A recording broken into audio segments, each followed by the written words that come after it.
So hey guys, hope your week's been really well. Thank you for all the awesome feedback from our last episode, how to build your business with your values.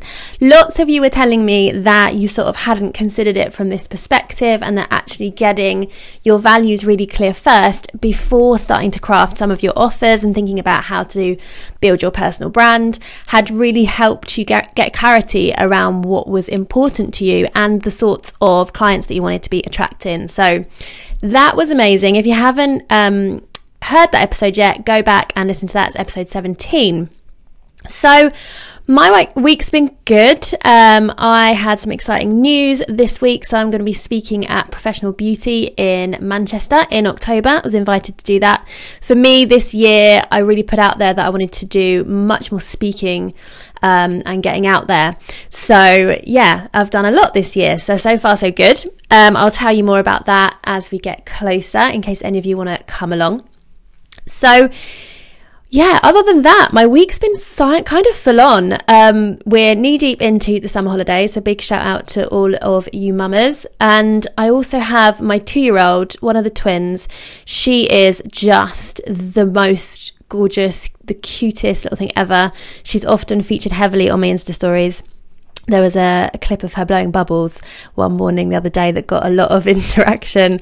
But don't be fooled. Like, she is the most glorious, cutest little thing ever. But when it comes to leaving the house to go anywhere, I'm not joking when I say at the weekend, it took me an hour and a half to get her out of the house because every single step of the way was a negotiation.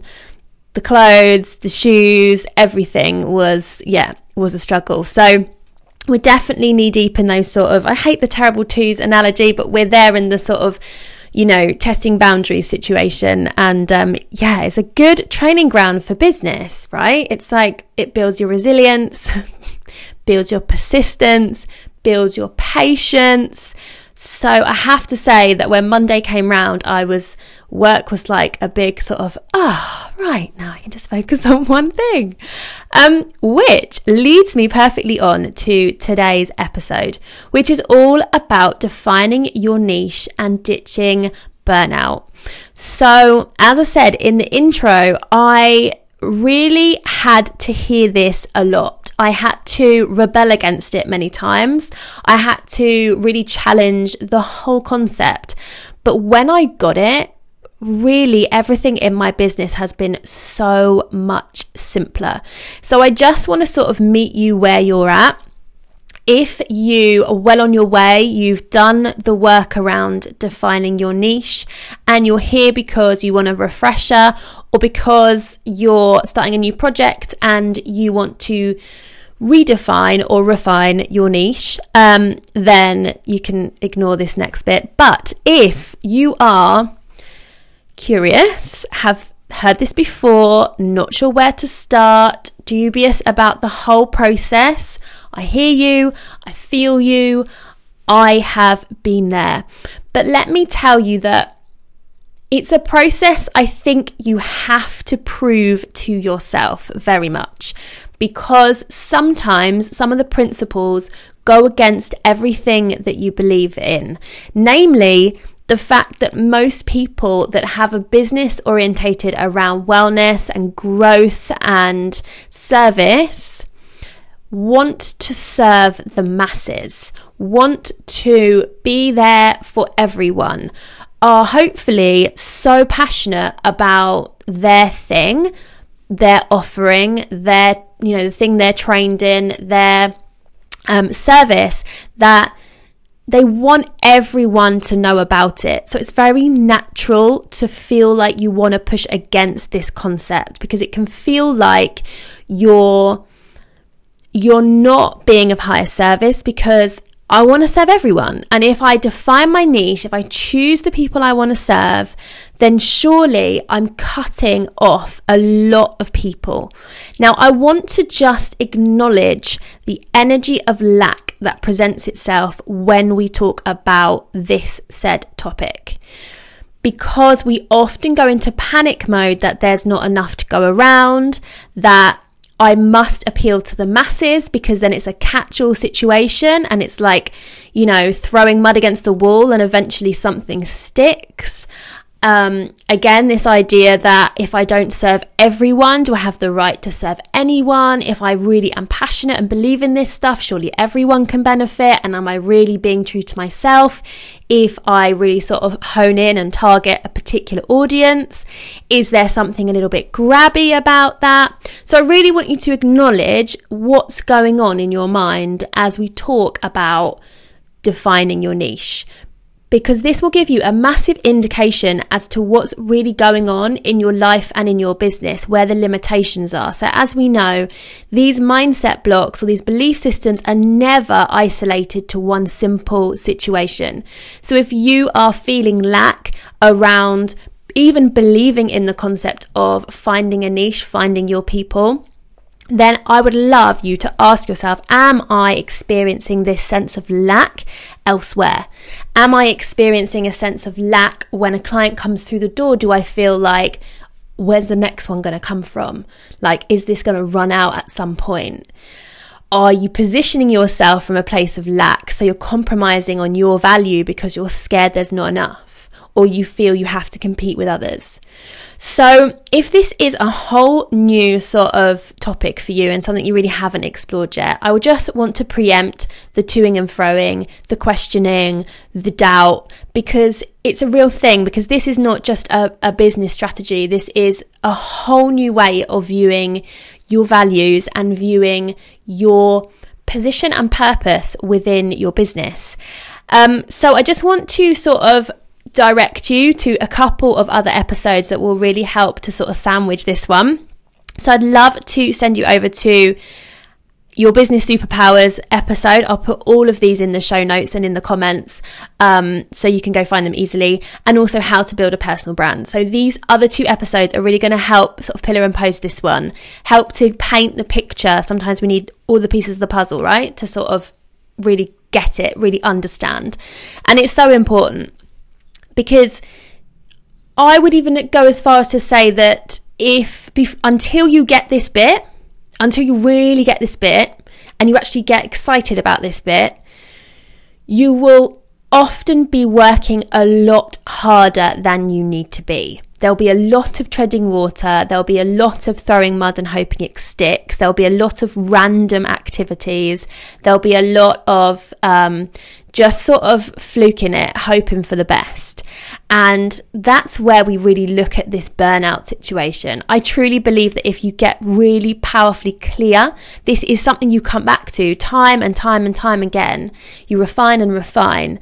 And when you do so, and in doing so, you really do eliminate that burnout, because I believe that burnout comes as a result of trying to be there for everyone, trying to do everything, trying to hold an amount of energy that far outweighs your bandwidth. And even in sort of, if you close your eyes and you think about yourself or your company, your business, your team, trying to serve everyone, for me, it feels like there's a million different strands of energy coming from me out towards the people that I am potentially going to serve. And that's a lot. Now, we have to have this understanding of energetic attraction and energy mastery. And we know that there's people coming in around the periphery that we're not physically aware of yet. So you imagine if you're trying to attract the masses, how much that is going to be draining your energy, rather than sitting into this space of really powerfully finding out who it is that you serve, which I hope you're going to have clarity around by the end of today's episode, and sit with that and feel like I serve the people I can serve best. For me, it feels more clear, there's more clarity, there are stronger channels of energy to those people, but less of them.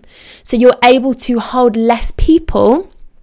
So your energetic bandwidth is really nourished. It has the opportunity to work at its best, but the way in which you can serve those people is amplified, because you have the energy source, you have the resources, you have the ability to go all in with those people, rather than trying to serve everyone in a way that inevitably will feel less than, because how can you possibly hold space for so many people, even just in your mind, even just as you're thinking about it, even as you're crafting a post that will you hope to appeal to everyone? Like, that's a lot. It's a lot of energy to try and hold, and a lot of second guessing.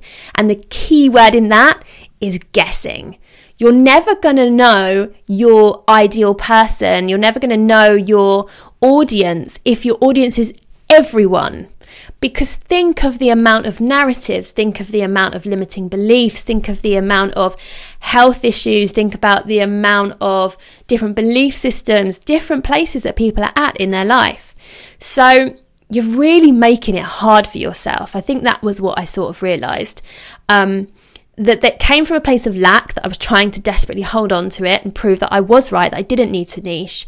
And it really came from feeling that sort of martyr thing where it's like, no, everyone needs to hear this.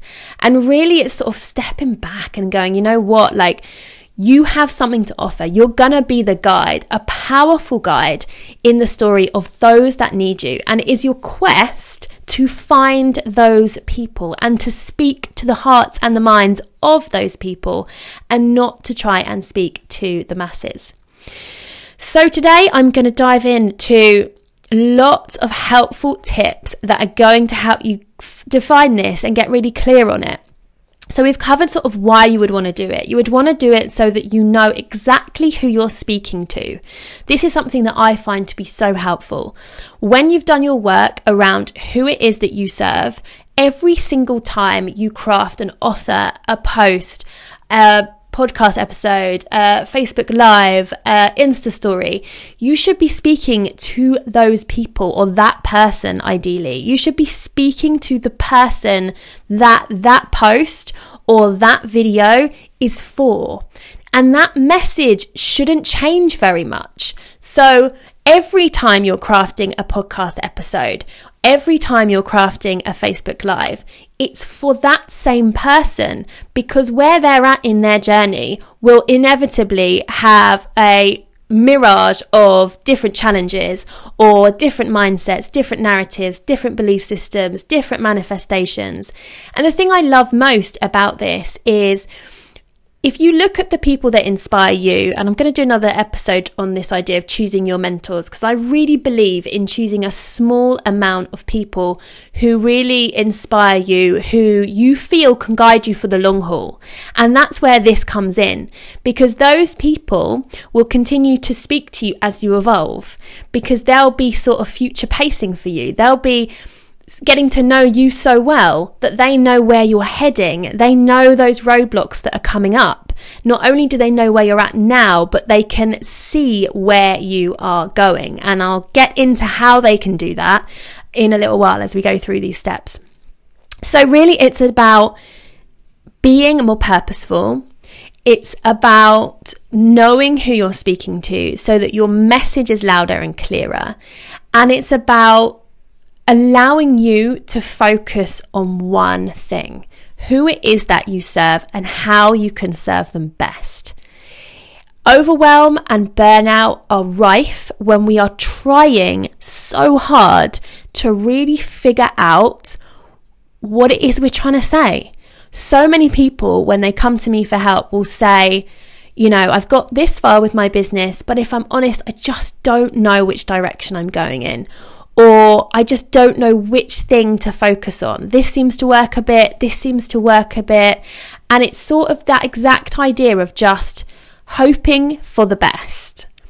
And occasionally that works out, but it doesn't give you the confidence to know what your next step is, because you're sort of all over the place hoping that the next idea will land, because you don't know your audience well enough to know what it is that they need next. And I really believe that is the key to longevity in business, is knowing what your clients are going to need next, and being that person that understands where you're positioned within their life and within their journey and within their challenges, and putting together your services and offerings to support a part of that journey. So I'm going to jump straight into these steps. So our first step is where you enter as a guide. So part of the big why around your niche and finding your niche is to understand where you enter as the guide.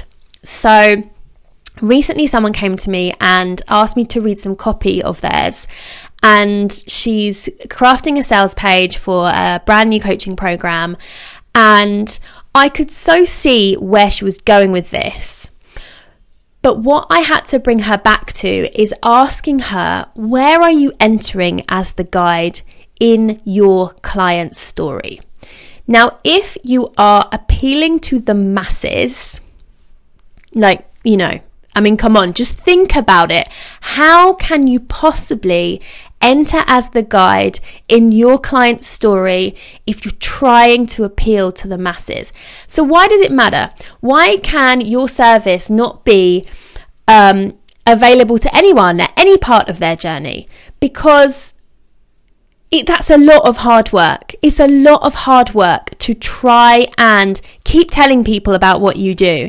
Keep hoping that they're at somewhere in their life that this may be of service. And then if they are, jumping in, with both feet, and then realizing halfway through working together, they're not in that place at all, and the tools and resources and skills and wisdom you have to share are falling on deaf ears because they're not ready yet, or they're beyond that, or it's not the right place. And so you spend a lot of your time and energy working with people who really could benefit from something else, maybe someone else or a different sort of service. But your zone of genius, the place where you'll be able to really come alive and offer the best version of yourself, will be when you enter at the right place for the right client at the right time. So this is all about being the guide and not being the hero. It's a very sort of hero energy to think that we appeal to the masses, to think that we can save everyone, to think that everyone needs this piece of information because without it, I know their life won't be as good.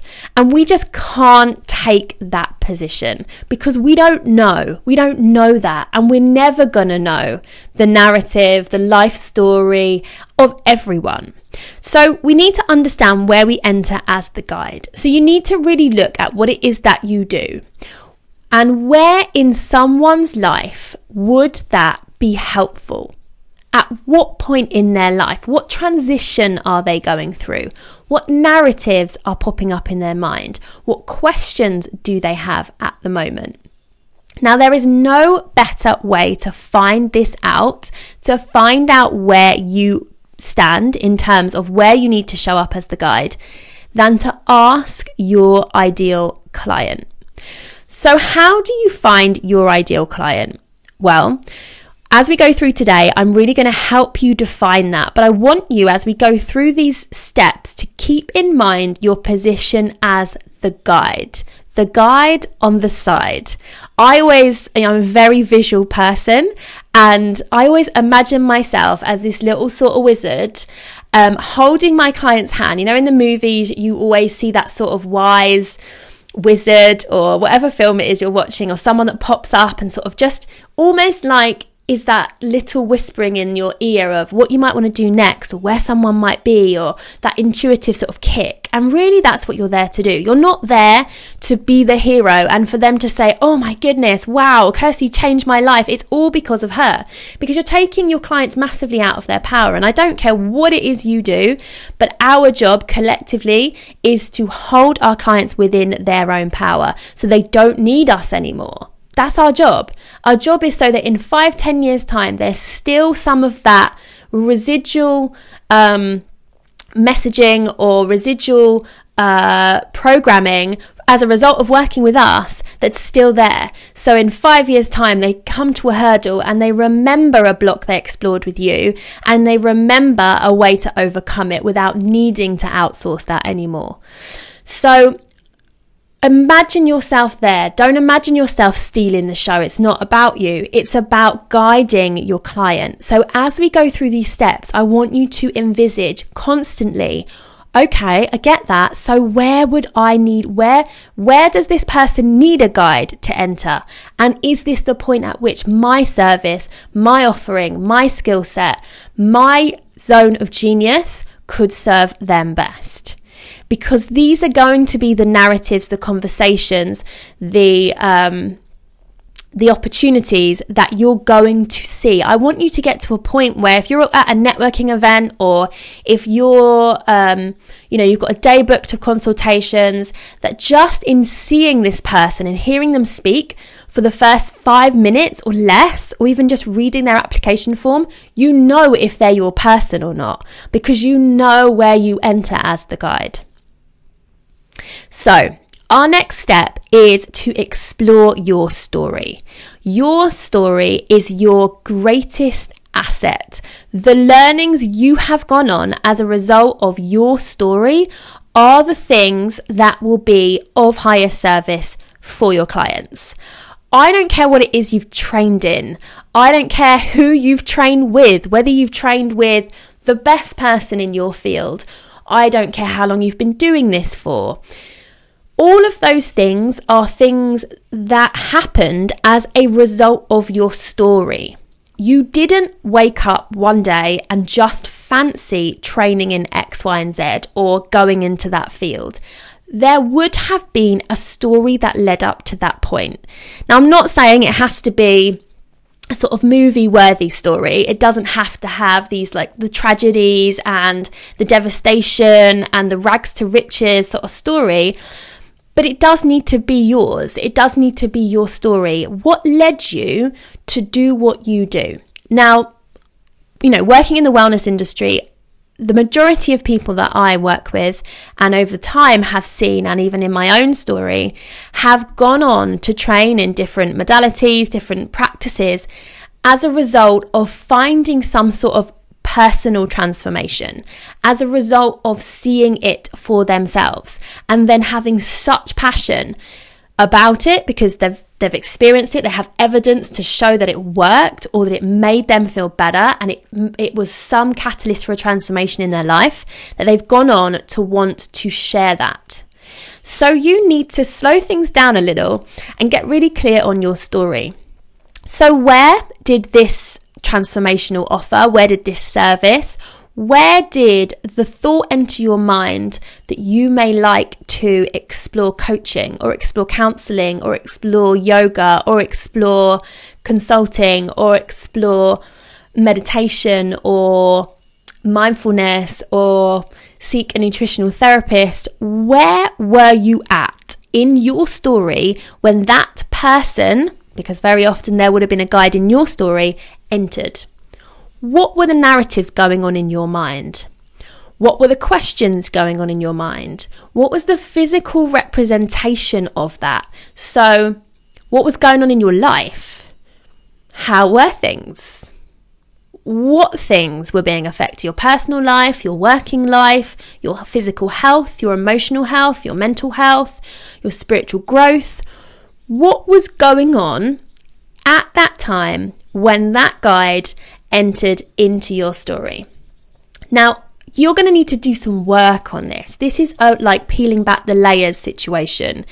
You will have gut instincts. You will have had a lot of conversations about this.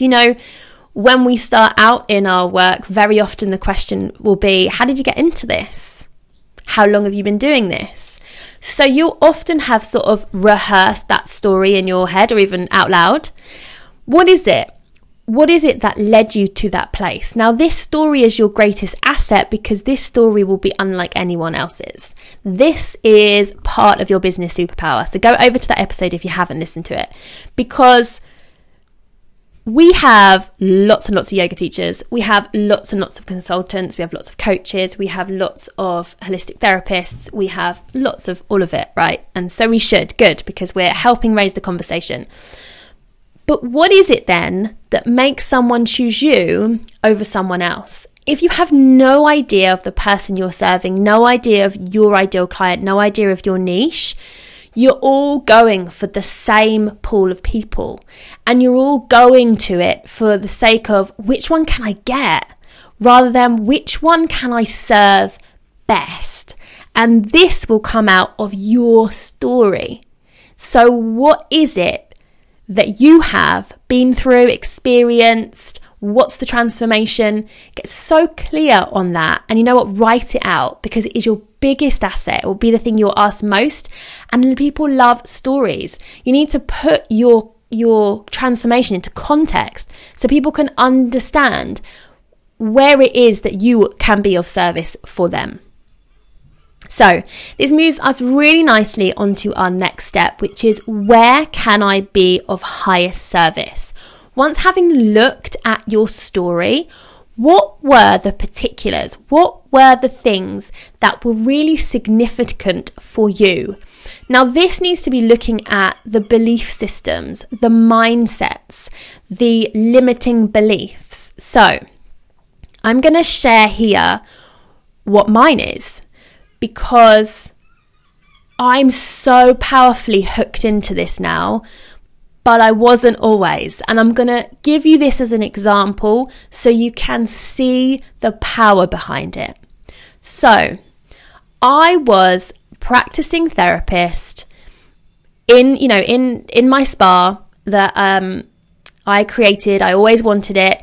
And there I was, and I was busy as I had always wanted. And during the setup of my spa, and as I was a practicing energy worker, body worker, all the niching stuff I'd sort of done by accident.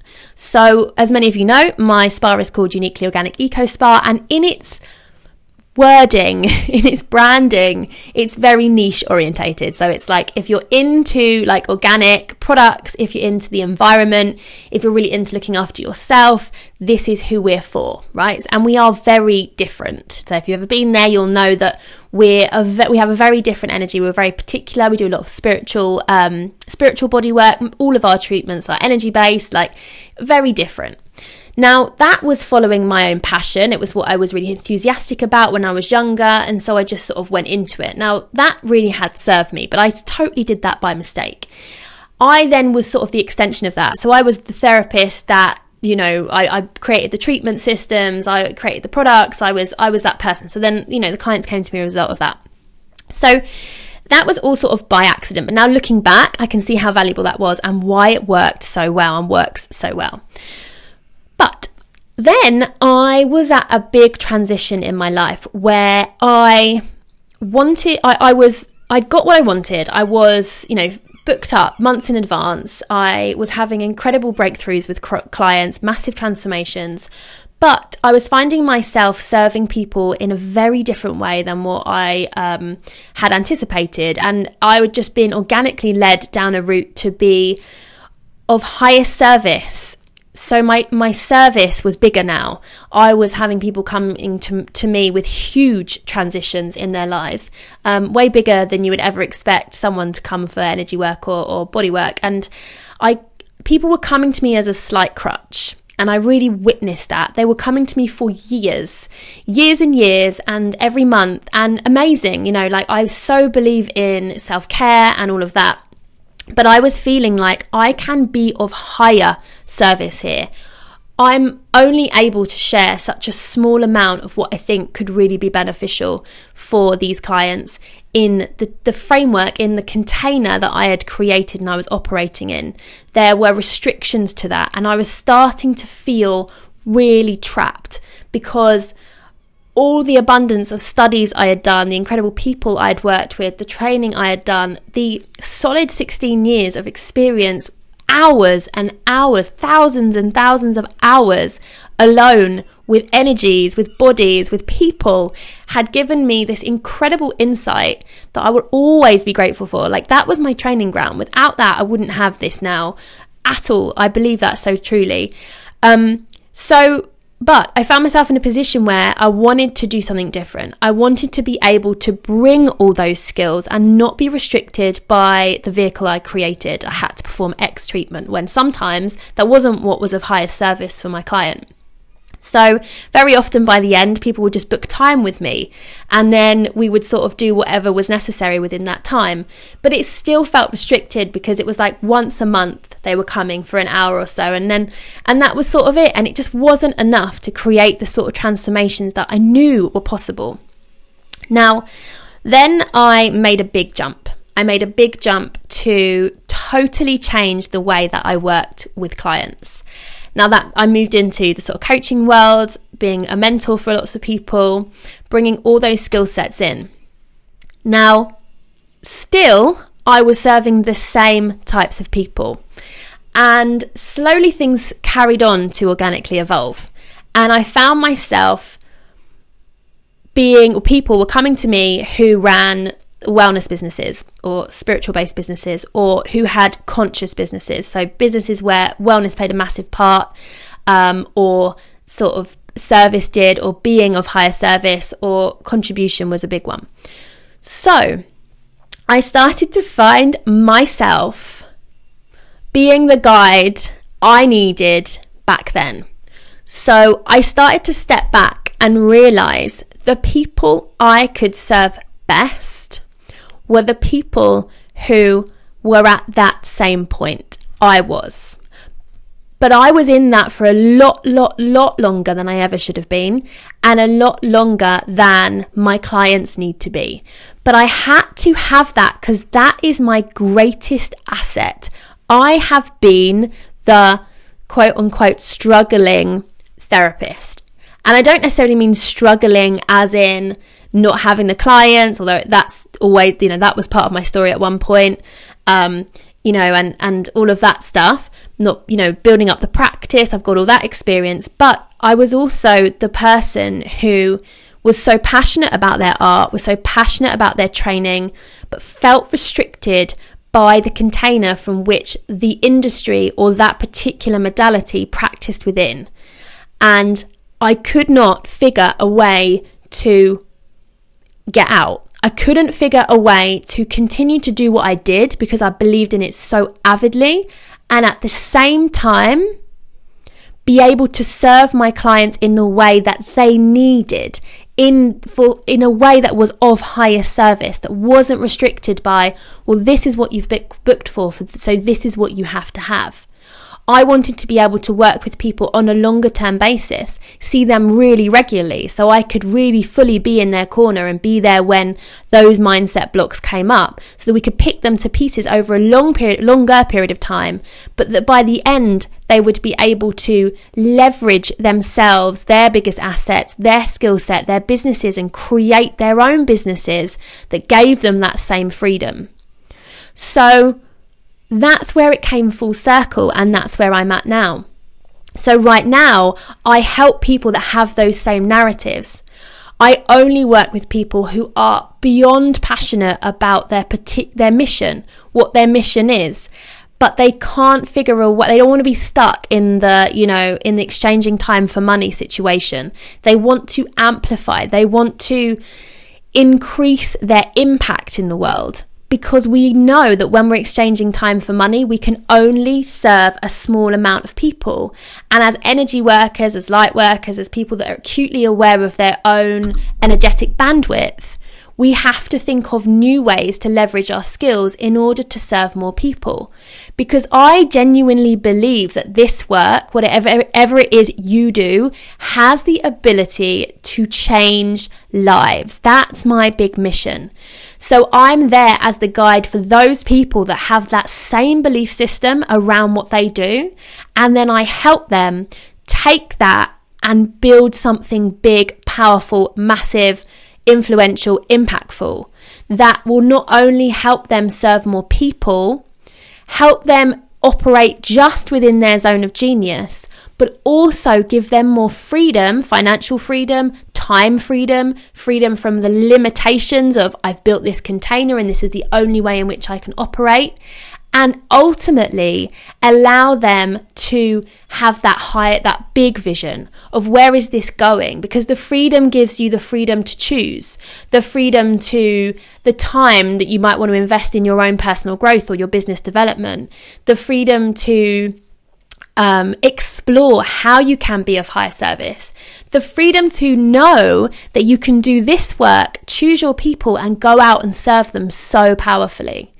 So there you can see my story is very different, and it's what people will be drawn towards if their story is similar, or if they hear something within that story that calls to them, that speaks to a part of them.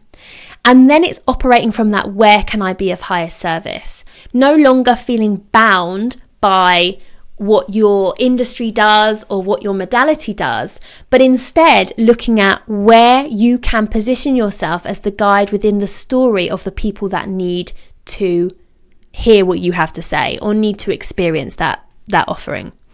So it's really exploring where you can be of higher service and looking at your story as where someone or something entered as the guide. Now, next is your skill set and your passion. This beautiful fusion. So we know that we are not good at everything. None of us are, right? And again, that's the beauty of difference in our world. That's why some clients will be better suited to you and some clients will be better suited to others, because of their skill set and their passion. Now, when you get your skill set, your passion, and a little bit of challenge in that nice sort of blender, you will get this perfect zone of genius in that flow state where you can be of highest service, where you can serve the people that you need to serve best. So this again is about doing the work. You need to write down what are your skills and your passions, and how can you start to leverage that to meet your clients where they're at. Where would your skill set and your passion be most helpful? To what type of person? What's going on in their life right now? What dilemmas do they have? What struggles do they have? So my skill set and passion to bring to the table was always, I've been in this industry my entire career. My passion is in the work. So my passion is in my belief that this work has the ability to change lives, because I've seen it, not just through my clients, but I've seen it in people that have never done meditation and brought a meditation practice into their life. People that have, not understood how to feed their bodies properly, and then, gone off, learnt that with someone, and now their whole health has changed. Or people that have been riddled with anxiety, and being to see people that help them around their mindset and around their perspective on life and breaking through some of those blocks. I've seen this firsthand, so my passion is in this work. I know it works. And then my skill set is in taking what it is that you do and leveraging it, creating more freedom and creating a business model that creates more freedom in order for you to serve better. So my skill set is in my story, is in the journey that I've been on. From, training in what I trained in, to opening a spa, to being a full-time therapist, to hitting that ceiling and realizing that I had more to say, more to share, I could do more, and how to take all those things that I knew, all of the things that I collected over the decade, and put them into a program or a service that would serve people in a powerful way, but that would also give me what I needed, would meet my needs. So that's where my skill set and my passion fuse, and that's now where I position myself. And the people that need that, they're my niche. So what is your skill set and what is your passion? And how could they serve, and who could they serve best? So you need to write all this down. Now, the other thing with defining your niche and helping you to ditch burnout is helping you with your hell yes or hell no. So I've talked a lot on different social platforms recently about boundaries. Now, when we are serving the masses, how do you know whether to say yes or whether to say no? Surely we're just going to turn into yes people.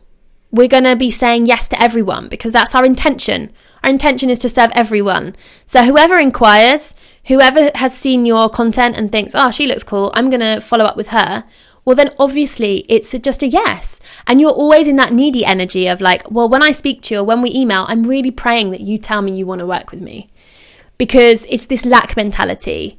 You know, I've struck out, I'm lucky, look, someone's inquiring, quick, catch them. Rather than knowing who your niche is, doing this process, understanding where you enter as the guide, knowing that your story is your greatest asset and really leveraging that and looking at that. Where can I be of service? Fusing your skill set and your passion to understand where that can serve best and who. Knowing that you can't be good at everything, honing in on those things, and then knowing who your client is so that when they walk in the door, it's a hell yes. But when someone at a different point in their story, or someone who is, you know, better, could be better served by someone else, someone who doesn't fit within your value system, someone that your skill set and your passions won't serve best, someone that they need something else, it will be a no. And it's clear cut. Because when you know, I'm sure you've all had clients who weren't the best, right? And in hindsight, you thought, oh man, like, why did I take on this client? And usually people say to me when they reach out to me with this question, they say, like, I knew it would be a nightmare. I knew it would be a nightmare to work with this person, but I did it anyway. And usually that comes from the lack of boundaries and the lack of understanding who it is that you serve, and feeling like you just have to say yes to everyone. So you make it harder for yourself, and you will not be operating within your zone of genius while you are taking that client through that service with you, or that journey with you. And therefore, neither of you will get what you need from the situation. So doing these steps, making it clear who it is that you serve, will help you know if it's a hell yes or a hell no. And if they're not your people, say no. It's okay to say no. It's okay to come from a really heart-centered place and explain that for whatever reason, you are not the right person for them at that time.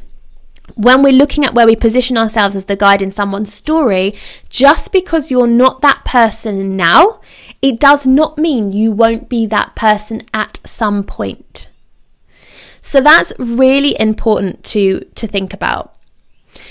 Now, moving on from this, I mentioned earlier about how some people are able, so those mentors that I'm saying that you've chosen, and the ones that I think you ideally want to choose because they can serve you not just now, not just in the next 6 months, but in the next 5 years. And they'll constantly be future pacing for you. They'll always have your next step. So how do these people know? Because they were you.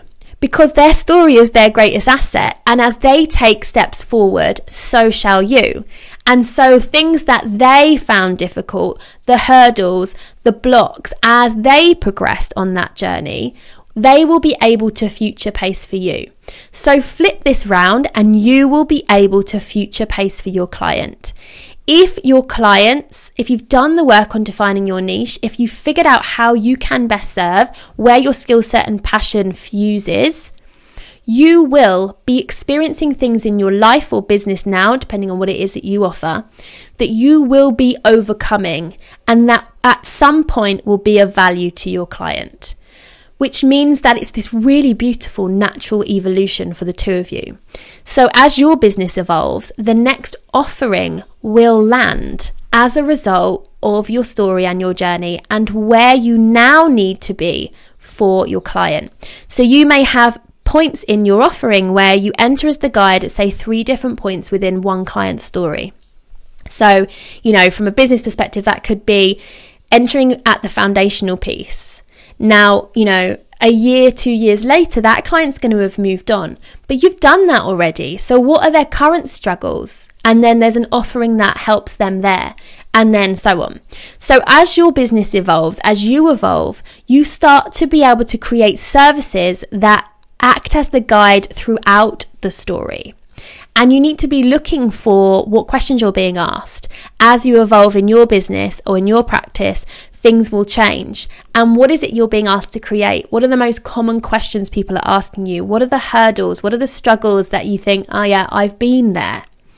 So really keep your ears and eyes open, because once you know who your ideal client is, your whole quest within your business is to build the best relationship with him or her that you have with anyone. Because in knowing them well, in taking the time to listen, to hear what they're saying, to understand their struggles, you will be in the best position to serve them throughout, to create powerful offers that are an easy yes for those clients, because you're meeting them where they're at. You're showing up as the guide in their story at the exact time that they need it. So my final step for you today is just be yourself and then find your lane.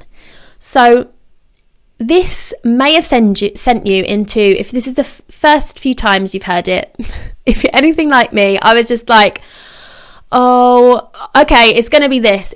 I was flip-flopping around, choosing lots of different sort of niches. I knew deep down it would always be to serve wellness practitioners. I just knew it. But for some reason, because, maybe because of some of my limiting beliefs, I couldn't land in it. And it was always there. Now, I think the important thing is to recognize what comes from a sense of sort of ego and what comes from a place of guidance. You will be being led to serve the people that you're supposed to serve. Your story will support that. Your story will directly support the people that you're supposed to serve, because that's who you are. It's all of the things that have happened in your life, good, bad, ugly, have made you who you are and have enabled you to be able to speak on that topic or be able to offer guidance on that topic, because you've been there. If you haven't been there, you're not going to hold that same connection with your people, because they're going to be thinking, but how would you know? You've never done that. You've never been there. How would you know what it felt like? And energy mastery is everything when it comes to client attraction. Your clients come to you not because of what you say, not because of how fancy your website is, not because of the person you trained with, but because of you, because of your integrity, because of your authenticity, because of your ability to connect with a narrative they are currently experiencing as if it were your own, because guess what? Once it was. So be yourself. Be so yourself that when you need to show up in any shape or form for your business, you're doing so effortlessly, because all it requires of you is to be yourself. The minute you find yourself shape-shifting into trying to contort yourself into something else and worrying that you're going to say the wrong thing, you're trying too hard to force something or be too much like someone else. So once you can really sit with your story, your values, what your skill set is, what your passion is, where you can best serve, you then just need to find that lane and stay in it and do everything you need to do to get to know those people inside out. If you genuinely want to serve and be impactful and create a real movement in your work, you need to be so focused on what that movement is. So for me, I am so passionate about getting people in the wellness industry out of that mindset of lack, exchanging time for money, believing they are just, this is the thing I hear, so I'm just a holistic therapist, I'm just a yoga teacher, I'm just a meditation teacher, I'm just a Reiki practitioner, I'm just, almost like, well, what, I'm just this, like what is, what do I have to give? And the evidence is in your transformations. Look at the value you're giving your clients. And my mission is so powerful that I am so committed to doing whatever I can and everything I learn in my journey to pass that on. Because if I can, I was so passionate that I knocked the microphone over. Those of you that are watching this.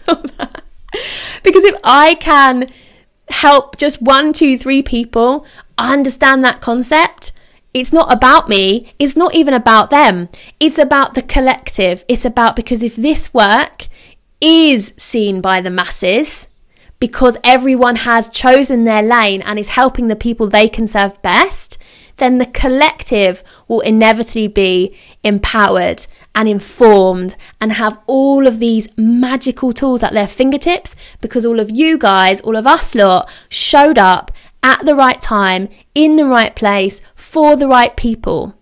And then you have that ripple effect. So, yeah, I really hope that helps. I know this can be a tricky one. I know that sometimes you need help with this because it can feel overwhelming. But this work, above all else, will give you clarity, will give you longevity, will give you purpose, and will eliminate overwhelm, eliminate burnout, eliminate all of that, because you're clear on who it is you serve, where you need to show up, when, and how. So if any of you need help with this, do reach out. If you go over to my website, kirstykianifard.com, you can book a totally free consultation and we can have a good chat about this and see if I am the right person to show up as the guide in your story and help you get clear around this. Because it's like magic. Once this sort of fairy dust is sprinkled over your services and over your offerings, it becomes easy. There's a flow to it and it's so much more enjoyable. And what I would actually challenge you to do now is have a little look at the people that you find super inspiring, or the people that you know, we all have that, especially with social media, where we look out and we think, you know, I think I could do that one day. I'd love to do sort of what she's doing. It seems really exciting. Look at it, what it is that they do, and look at how they've chosen their niche. So sometimes it's this whole thing, like someone's put glasses on you, like it's like your vision's been a bit blurry, and then suddenly you see the scape differently, and you suddenly realize how many people you've been following who are very aware of who it is they serve. And remember, it's not always industry specific. So for example, if you're a business coach and you feel that you are, you know, you can help all service-based businesses, then you might your person that you serve may not have a particular business, but they will have a particular mindset. They will be at a particular point in their business. They will be having a particular struggle in their business, and it will be similar to your story. So really remember that and start to look out, and you'll be amazed by the amount of people that you realize she's really honed in. She knows exactly who it is she serves, and she's totally unapologetic about it. Now, I had one of my clients came to me recently and she said she met a woman who was a counsellor, but she did walking counselling. And my client was like, oh, this is amazing. So her sort of niche is her person is someone who at a time in their life where they feel they need support, but someone that wants to do it outside, someone that loves nature, someone that thrives in that outdoor space, someone that knows they need more of that in their life. So she's positioned herself for those people. Now, I'm sure there are a wealth of people who, if you rang a counsellor and wanted a session and they told you that it was going to be walking out on the downs or on the hills, would think, oh, that's really weird. That's not for me. I want it in a formalised room. There are people that prefer that sort of setting. But she's not for those people. She's for the people like me who would think that is awesome, who would be like, well, if I was going to do that, how much better would it be to go and do that outside walking? I would be so much more inspired. But she's really listened. She understands where her ideal client is at, and she positions herself there and doesn't worry about the people that it won't be for, because they're not her people. Perhaps she can't serve them best. So you'll start to notice people in and around your space that are really getting clear on who it is they serve, and they're doing it in a really powerful way. Because once you know it, you have the opportunity to do so much more and be so much more creative in your business, and really bring out sides of yourself that you maybe once thought had to be hidden. So I really hope that helps you guys. Now, as always, if you need help with this, understanding your passion and your purpose is a good place to start. So you can head over to www.kirstykianifard.com/Dharma, which is my 2-part Dharma process. Your Dharma is your life's purpose, what it is you're here to do in this world. And that process takes you through a worksheet and a meditation to get you super clear on what it is that you are here to do in this world. And once you know that, which often comes out of your story, you can start to understand where you need to position yourself and who it is that you can serve best. So I would love to hear from you as always. If you have any questions about this, please do reach out. You know what? Tag me in some of the people's accounts you find the most inspiring, the ones that really have honed in on their niche. And as I said, if you need any help whatsoever in getting clarity around this, on seeing if your niche is your niche and seeing how to move forward with this, then simply reach out. So before I head off today, I just want to share, I want to do a listener spotlight. So this week's listener spotlight is from Steph, and it says, I love it when this drops on a Thursday, and she's given us a 5-star review on iTunes. And it says, I've been following Kirsty's work for a long while now. I love tuning in on a Thursday, always feeling inspired after listening. Highly recommend. So thank you so much, Steph. Honestly means the absolute world. You know how much connection means to me. So the fact that you guys take the time to write these reviews really does mean the world. So if you've enjoyed today, then please remember to subscribe to the podcast so you get notified as soon as the next episode drops. And if you'd like to leave us a review, you might be on our next listener spotlight. So let me know how you get on with this. Do tag me in your Insta stories, even if you're having a moment and you're trying to figure it all out. Let me know how you're getting on, because I always love to hear from you. I value your time so much, so the fact that you're here listening to this today means the absolute world. Any topics that you ever want me to cover, please do reach out. I love to hear from you, and I would always love to serve you in the best way possible. So have fun honing in on your niche and ditching that burnout and getting really clear on what your message and mission is, so that you can serve in the way you were always meant to, in a way that feels powerful, feels exciting, and has that essence of ease around it. All right, guys, I've been Kirsty Kianifard of KirstyKianifard.com. I shall see you all here next week, and I look forward to speaking to you then. Have a beautiful week, guys. Take care. Bye.